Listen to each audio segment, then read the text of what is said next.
하나님의 크신 은혜가 여러분의 심령 안에 충만히 있기를 축원합니다.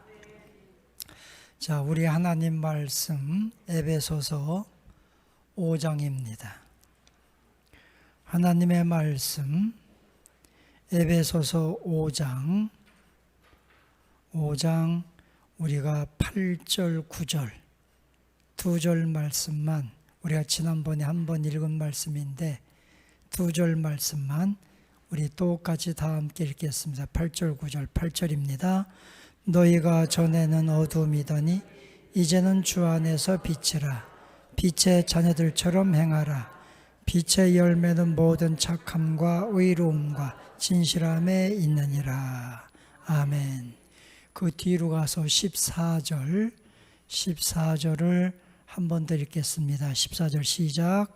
그러므로 이르시기를 잠자는 자여 깨어서 죽은 자들 가운데서 일어나라.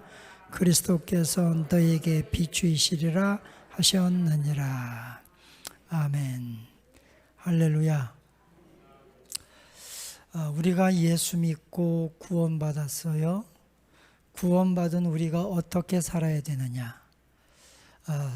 성경에서 우리에게 가르쳐 주기를 사도 바울은 고린도전서에서 하나님의 말씀을 듣고 하나님의 말씀을 깨닫고 그것을 실천에 옮기지 않는 사람은 거울로 자기 얼굴을 보고 뒤돌아서면 잃어버리는 것과 똑같다. 잊어버리는 것과 똑같다. 그 말씀을 사도 야고보도 야고보서 2장에서 똑같이 말씀합니다. 우리가 하나님의 말씀을 듣고 깨닫고 배웠으면 반드시 행함의 열매가 있어야 된다는 겁니다. 여러분, 우리가 하나님의 말씀을 깨닫고 내 마음에 하나님의 음성으로 들려졌으면 그것을 내가 실천하고 행할 수 있는 믿음의 사람들이 될 수 있기를 원합니다. 행함과 나의 깨달음에 실천이 없다면 열매가 없는 겁니다. 자, 에베소서에서 4장 5장에서 우리에게 예수 믿고 구원받은 우리가 얼마나 존귀한 존재가 됐느냐.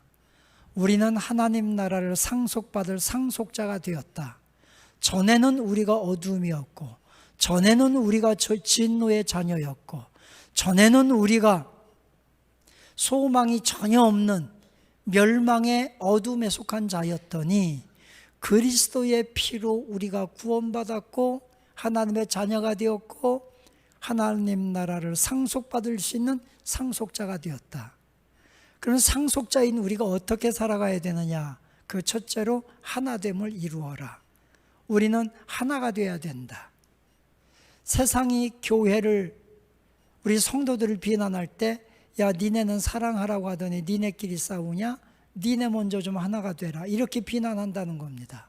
그러니까 여러분, 우리는 예수 믿는 가정들이 하나가 돼야 되고 화목해야 되고, 예수 믿는 성도들이 모인 교회가 하나됨을 그리스도 안에서 그리스도의 평강으로 그리스도의 사랑으로 하나됨을 이루어야 될 줄로 믿습니다. 두 번째는 거룩하라. 예수 믿는 우리는 거룩해야 된다고 했습니다. 야, 예수 믿는 너희들이 먼저 좀 거룩해 줘봐라. 세상에서 더 거짓말 더 많이 하고 더 나쁜 짓 많이 하더라. 이런 비난이 있습니다. 여러분, 우리는 예수 믿고 하나님 나라를 상속받을 우리는 거룩해야 됩니다. 거룩하게 행하라. 세 번째는 우리가 구속받은 우리, 하나님 나라를 상속받은 우리가 어떻게 살아야 된다고요? 사랑으로 행하라. 사랑하라는 겁니다. 무엇보다도 힘써서 사랑할지니, 힘써서 사랑하라는 겁니다.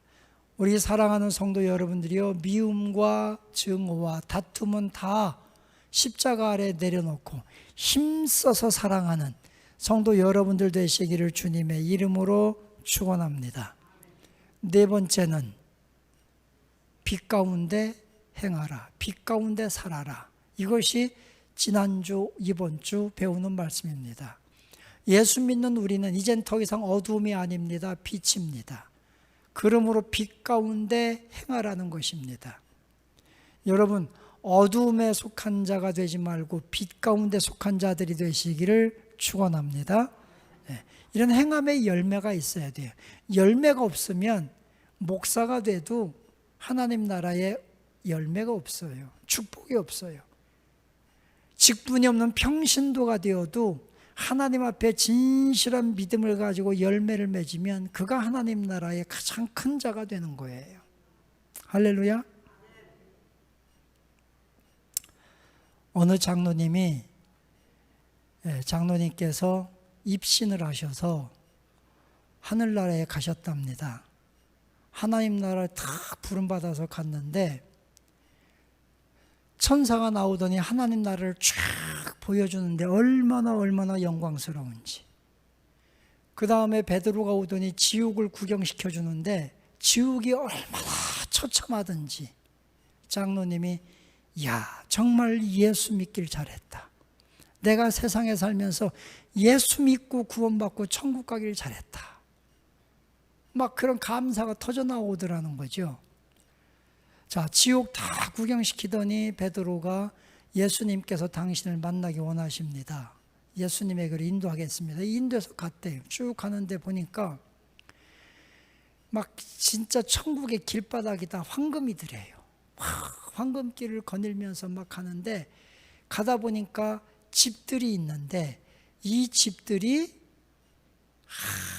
아주 멋지게 지어진 집들이 있더래요. 그래서 저 집이 뭐냐 물어봤더니 이 땅에 살면서 주 앞에 열심히 봉사 충성한 사람들이 하나님께서 친히 그들 위해 지어주신 집입니다. 그러더래요.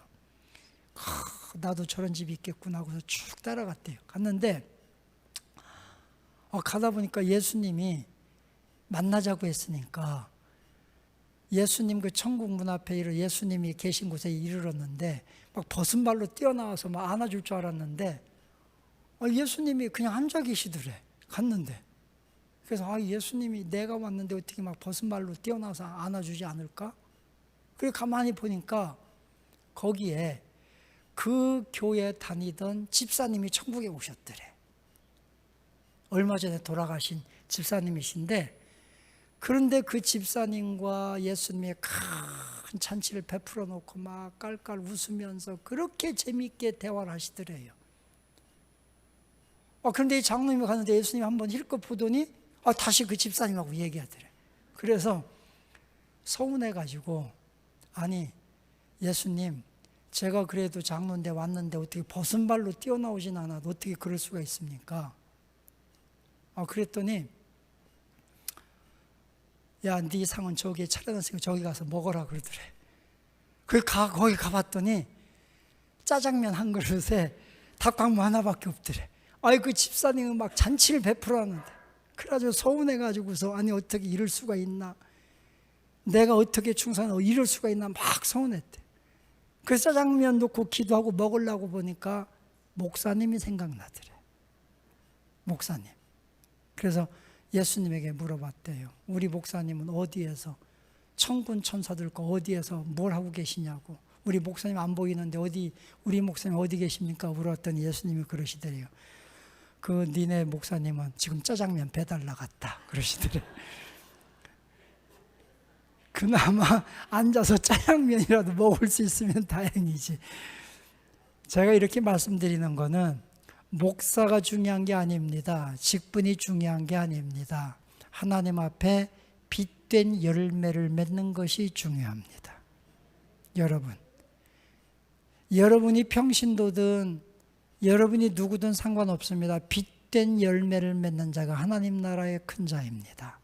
그러면 여기 성경 말씀 보니까 너희는 이제는 빛이라, 빛 안에 거하라. 예수님이 빛이기 때문에 예수님께로 나온 사람은 그 빛 안에 거해야 되는 거예요. 우리가 빛이 돼야 되는 거예요. 어둠은 예수님에게 속할 수가 없어요. 예수님의 빛이 비치면 빛이 다 어둠을 드러내는 거기 때문에 어둠은 예수님과 동행할 수가 없는 거예요. 그러면 빛의 자녀로 행하라. 빛 가운데 행하라. 우리가 어떻게 빛 가운데 행해야 될까요? 여기 성경 말씀 보니까 너희는 잠자는 자여 깨어라. 죽은 자 가운데서 일어나라. 깨어라, 일어나라 우리에게 말씀하는 거예요. 첫째, 우리는 기도에 깨어 있어야 합니다. 기도하지 않고서는 우리가 빛의 자녀가 될 수가 없습니다. 우리가 잘 아는 것처럼 마태복음 26장에 보면 예수님께서 마지막 사역, 십자가 사역을 놓고 겟세마네 동산에 기도하러 가십니다. 기도하실 때 예수님께서 제자들에게 부탁하신 것이 뭐냐? 너희는 깨어 있어 나와 함께 기도하자. 예수와 함께 기도하자는 거였습니다. 그것도 일반 그냥 제자들이 아니라 세 제자 야고보, 요한, 베드로 이 세 제자를 주님이 따로 데리고 가서 그들에게 간곡히 부탁한 거예요. 나와 함께 깨어서 기도하자. 그러나 다 졸고 다 잠들고 말았습니다. 여러분, 이 시대 속에서 어둠의 시대에, 이 흑암의 시대에 빛의 자녀로 행하는 우리에게 주님은 말씀합니다. 깨어 있어 기도하라. 기도하지 않으면 우리는 빛 가운데 설 수가 없습니다. 여러분, 다시 한번 기도로 깨어있는 우리 성도 여러분이 되시기를 주님의 이름으로 축원합니다. 기도에 깨어있어야 우리의 영이 사는 것이고 우리 영성이 살아있어야 우리 삶의 능력이, 삶 가운데 빛의 능력이 나타나게 될 줄로 믿습니다. 기도를 쉬면 우리는 다 어둠에 잠들고 맙니다. 사랑하는 성도 여러분들이요, 기도에 깨어있는 성도 여러분 되시기를 주님의 이름으로 축원합니다. 무슨 특별한 기도 제목이 있을 때만 기도하지 마시고, 그죠? 어떤 분들 보면 무슨 기도 제목이 생겨야 기도해. 그나마 그거라도 기도하면 다행인데, 여러분 그래도 성경 말씀에 뭐라고 했냐? 데살로니가전서 말씀해 보니까 무시로 기도하고 항상 기도에 깨어 있으라. 항상 기도에 깨어 있어야 됩니다. 문제가 생길 때마다 기도하는 사람은요, 하나님이 항상 문제 주시면 어떻게 할 거야? 그죠? 그러니까 안 되잖아요. 그러니까 평상시에 깨어 있어 기도해서 항상 빛 가운데 행할 수 있는 믿음의 사람들이 되시기를 주님의 이름으로 축원합니다. 두 번째는 여기 성경 말씀에 빛의 열매를 맺어라. 9절에 빛의 열매는 모든 착함과 의로움과 진실함에 있다. 여러분, 열매 맺는 삶을 살아야 됩니다. 거룩한 열매를 맺기를 축원합니다. 마태복음 3장 10절 이하 말씀에 보면 세례 요한을 통해서 우리에게 말씀합니다. 이미 도끼가 나무 뿌리에 놓였으니 열매 맺지 아니하는 나무마다 찍어 불에 던지우리라. 열매 맺지 않으면 찍어서 불에 던진다고 했습니다. 마태복음 7장에서 예수님의 산상수훈에서 말씀합니다. 좋은 나무는 좋은 열매를 맺고 나쁜 나무는 나쁜 열매를 맺느니라. 우리 사랑하는 성도 여러분, 우리는 좋은 나무입니다. 여러분 좋은 나무예요. 왜 좋은 나무인지 아십니까? 우리의 근본은 쓴 뿌리잖아요. 우리의 근본은 쓴 뿌리. 그런데 우리는 예수님에게 접붙임 바가 되었어요. 로마서 11장 말씀 보니까 우리는 돌 감람나무 같은 자였는데 참 감람나무 대신 예수에게 접붙임 바 되어서 우리가 참 감람나무의 열매를 맺는다고 했어요. 지난번에 저 안성에 포도원 밭을 한번 갔습니다. 포도밭을 갔습니다. 포도밭을 갔는데 포도나무 하나가 이렇게 쫙 덮여 있는데 포도나무에 검은 일반 우리가 먹는 캠벨 포도가 열리고 또 똑같은 한 나무에서 그 파란 거 그 뭐죠? 이름이 샤인머스켓이 열리고 또 하나는 조금 이렇게 포도송 열매가 아주 작으면서 아주 단 포도가 있어요. 송이가 큰 거, 작은 열매 있는 거. 그 한 나무에 포도가 세 종류가 열린 이렇게 맺힌 거예요. 아니 나무 하나에 어떻게 저럴 수가 있냐 그랬더니 간단합니다. 접 붙였습니다. 포도나무에 접을 붙이니까요, 거기에 일반 캠벨 포도 열매도 맺히고 샤인머스켓도 맺히고 막 맺히더라는 거지요. 여러분, 우리는 여러분의 근본이 아주 나쁜 사람, 태어나면서부터 아주 나쁜 사람이어도 괜찮아요. 여러분은 좋은 나무예요. 왜? 우리는 예수 믿으면서 예수님에게 젖붙임 바 되었기 때문이에요. 그러므로 예수 안에서 좋은 열매 맺는 여러분 되시기를 축원합니다. 내 삶에서 좋은 열매가 나타나야 세상에 빛이 되잖아요. 그죠? 여러분 복 받으십시오. 그래서 세상 사람들에게 하나님이 복 주셨음을 간증하시기 바랍니다. 하나님께 영광, 내가 하나님께 영광 돌린다는 게 뭐라고 그랬어요? 내가 하나님께 영광 돌려요. 만민 앞에서 내가 하나님께 영광 돌려요. 물론 내가 찬송하고 기도하고 예배하는 것도 하나님께 영광 돌리는 거지만, 여러분이 어떻게 하나님께 영광 돌릴 수 있어요? 예배하는 거, 기도하는 거, 찬송하는 거 빼고 여러분이 어떻게 하나님께 영광 돌릴 수 있는지 얘기 좀 해보세요. 네?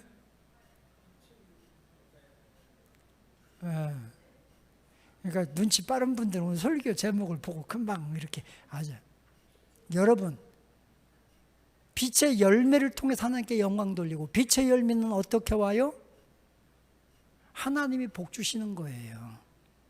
내가 정말 비천한 가운데 있었고 내가 정말 어려운 가운데 있었어요. 그런데 하나님이 나를 도와주시고 나를 높여주시니까 사람들이 야, 저 사람 예수 믿더니 진짜 하나님 함께 하시네? 이렇게 사람들이 고백하게 만드는 거, 그게 내가 하나님께 영광 돌리는 삶이 되는 거예요. 다니엘의 정적들이 다니엘을 죽이려고 사자굴 속에 집어 던졌어요. 그 다음날 아침에 가봤더니 다니엘이 멀쩡히 살아있어요. 끌어올렸어요. 다니엘을 사자굴 속에 넣었던 사람들을 사자굴 속에 집어던졌더니 그들이 굴에 닿기도 전에 사자들이 그들을 찢었다 그랬어요. 그걸 보고 느부갓네살 왕이 뭐라고 고백합니까? 네가 믿는 하나님이 진짜 살아계신 하나님이다. 느부갓네살이 그렇게 고백하잖아요. 이게 다니엘의 삶을 통해서 다니엘이 하나님께 영광 돌리는 삶이에요. 여러분, 하나님께서 여러분을 존귀하게 해주시고 여러분을 복 주시고 여러분의 기도에 응답해 주셔서 여러분을 비난했던 사람들, 예수 믿는다고 여러분을 멸시했던 사람들이 저 사람 보니까 나도 교회 가야 될까 봐, 나도 예수 믿어야 되겠어, 이렇게 고백하게 만드는, 하나님께 영광 돌리는 축복자들이 되시기를 축원합니다. 그게 하나님께 영광 돌리는 온전한 은혜 아닙니까?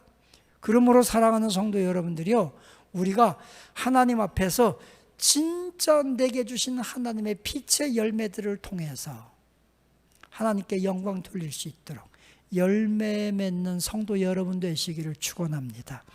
우리가 예수 믿고 기도를 많이 해요. 기도를 많이 해요. 기도 많이 하시기 바랍니다. 기도에 깨있기 바랍니다. 그 다음에 기도한다면 어떻게 돼야 돼요? 기도에는요, 응답이 있어야 돼요. 기도에는 열매가 있어야 돼요. 그죠? 기도 열심히 했는데 아무 응답이 없다면 그 기도가 무슨 힘이 있겠어요? 어떤 형태로든지 하나님은 반드시 응답하시는 거예요. 반드시 응답하시는 하나님을 신실하게 믿고 기도해서 꼭 여러분이 기도의 열매를 거두는 복된 성도 여러분 되시기를 주님의 이름으로 축원합니다. 세 번째, 우리가 어떻게 빛으로 살 수 있느냐? 빛 가운데 행할 수 있느냐? 우리가 고린도후서 2장에 보면 너희는 그리스도의 향기니, 고린도후서 3장 2절 이하부터 3절에 보면 너희는 그리스도의 편지니, 우리는 그리스도의 편지다. 고린도후서 2장 15절 16절 이하 보면 너희는 그리스도의 향기다. 여러분, 그리스도의 편지로, 그리스도의 향기로 우리가 살아가야 될 줄로 믿습니다. 너희는 그리스도의 향기니, 그 향기를 통해서 어떤 사람에게서는 생명을 통하여 생명의 냄새가 나는 사람이 있고, 어떤 사람에게는 더럽고 썩은 사망의 냄새가 나는 사람이 있다 그랬어요. 우리는 예수 그리스도를 통해서 생명의 냄새, 여러분 안에서 정말 여러분의 향기가 사람을 살리는 생명의 향기를 나누며 사는 성도 여러분이 되시기를 주님의 이름으로 축원합니다.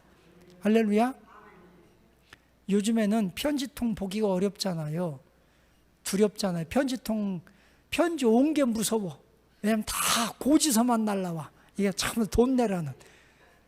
그래가지고 요즘에는 전기세도 올렸죠. 가스비도 올렸죠. 다 올라가지고 들어가다가 편지 꽂이에 꽂혀 있으면 아휴 저건 또 뭔 세금이냐 이런 생각 먼저 들어. 그죠? 근데 그전에는 우리 어렸을 적에는 편지 엄청 기다렸어요. 그죠?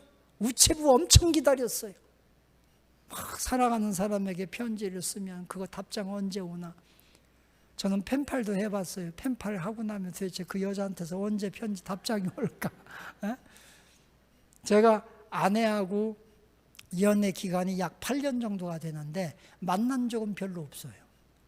편지로 했어요. 왜냐하면 저는 신학교 졸업하고 시골에 와서 시골 목회해야 되고, 저 사람은 졸업하고 직장 생활하니까 저는 평일에 시간이 있는데 저 사람은 직장 가니까 평일에 시간이 없어.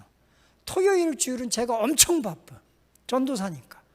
저 사람은 토요일 주일만 시간 돼. 만날 시간이 없어요. 그러니까 편지만 썼어요. 편지만. 제가 편지를 박스로 이렇게 모아놨는데 이사 다니면서 편지를 다 버렸어요. 그래도 한 박스 정도는 남겨놔야 돼. 남겨놨더니 우리 애들이 그 편지를 읽었어요. 우리 애들이 읽더니 막 깔깔대고 웃고 난리가 났어요. 그러면서 저한테 애들이 그러더라고요. 딸들이, 아빠 연애 편지를 이렇게 재미없게 쓰면 누가 좋아하겠어. 그래가지고 제가 읽어봤더니 편지가 다 설교였더라고요. 그때 제가 전도사라 굉장히 복음의 열정이 뛰어났나 봐요. 편지 보낸 게 다 설교야. 제가 편지를 굉장히 잘 쓴다고 생각을 했는데 그걸 보면서 기다려줘서 고맙다. 이런 편지 받고서도 기다려줘서 고맙다. 그런 생각했어요. 그런데 여러분 중요한 게 뭔지 아십니까? 편지는요, 아무리 설교 내용을 보내도요, 기상학적인 내용을 보내도요, 좋아하면 다 좋게 보인다는 겁니다. 희한한 거예요. 그죠? 제가 우리 친구 목사님이 자기 아내에게 편지를 쓴 걸 봤어요. 제가 읽어봐도 저는요, 정말 이렇게 글을 읽으면 이게 주제가 뭔지 요약하고자 하는 내용이 뭔지를 잘 파악해요. 성경을 많이 읽다 보니까. 제가 읽어도 무슨 내용인지를 모르겠어. 그런데 그 사모님은요, 그 편지 받고 그렇게 좋아요. 편지 읽으면 항상 감동이래. 도대체 뭔 내용이 감동인지 모르겠는데 그렇게 좋대. 왜 그래요? 좋아하니까, 사랑하니까. 여러분 우리 삶의 모습이 부족해도 괜찮아요. 여러분의 삶에서 연약한 모습이 많이 있어도 괜찮아요. 그러나 내가 그리스도의 편지가 되는 것은요, 주님을 뜨겁게 사랑하는 사람, 예수의 마음을 담기를 원하는 사람에게는요, 세상 사람들에게 감동을 주도록 읽혀지게 되어 있습니다. 그 사람이 부자라서가 아닙니다. 그 사람이 많이 배워서가 아닙니다. 그냥 주님을 사랑하는 그 마음이 나를 통해 읽혀지면 나를 통해 읽는 그 사람들은요, 감동을 받게 되어 있습니다. 우리 주님을 사랑하는 편지가 되시기를 축원합니다. 생명의 냄새를 내는 성령의 사람들이 되시기를 주님의 이름으로 축원합니다. 이렇게 우리가 빛으로 살아야 되는 거예요. 예수 믿는 우리들이 진짜 세상 속에서 하나님의 영광을 드러내는 빛이 되어야 되는 거예요.